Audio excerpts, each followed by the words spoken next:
Hamas ராணுவ தலைவர் Mohammed Sinwar உயிரிழந்ததை பல மாதங்களுக்கு பிறகு ஹமாஸ் அமைப்பு தற்போது உறுதிப்படுத்தியுள்ளது. ஹமாஸ் தலைவரான யஹ்யா சின்வாரின் சகோதரரான இவர் 2023ஆம் ஆண்டு அக்டோபர் 7ஆம் தேதி இஸ்ரேல் மீது நடத்திய தாக்குதலில் முக்கிய பங்கு வகித்திருந்தார். யஹ்யா சின்வாரின் மரணத்திற்கு பிறகு ஹமாஸ் ஆயுத பிரிவின் பொறுப்பாளராக நியமிக்கப்பட்டார். கடந்த மே மாதம் இஸ்ரேல் நடத்திய தாக்குதலில் முகமது சின்வார் கொல்லப்பட்டதாக தகவல்கள் வெளிவந்தன.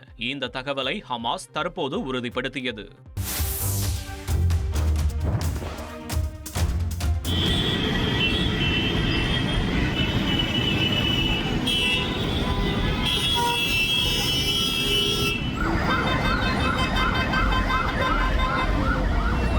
தாம்பரம் சுற்றுவட்டார பகுதிகளில் பொதுமக்கள் வழிபட்ட விநாயகர் சிலைகளை வாகனங்களில் கரைப்பதற்கு கொண்டு செல்வதால் கடும் போக்குவரத்து நெரிசல் ஏற்பட்டது. நாடு முழுவதும் விநாயகர் சதுர்த்தி கோலாகலமாக கொண்டாடப்பட்டு வருகிறது. சென்னையில் பொதுமக்கள் வழிபட வைத்த பெரிய சிலைகளை வாகனங்கள் மூலம் எடுத்து சென்று கடலில் கரைத்தனர். இதனால் தாம்பரம், பல்லாவரம், குரோம்பேட்டை, சேலையூர், வேளச்சேரி பிரதான சாலை உள்ளிட்ட பகுதிகளில் கடும் போக்குவரத்து நெரிசல் ஏற்பட்டது.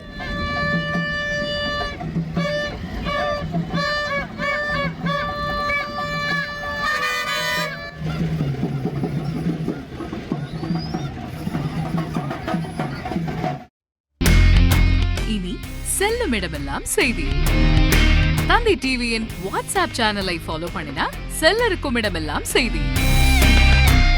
இதோ QR கோட் இப்பவே ஸ்கேன் பண்ணுங்க, ஃபாலோ பண்ணுங்க.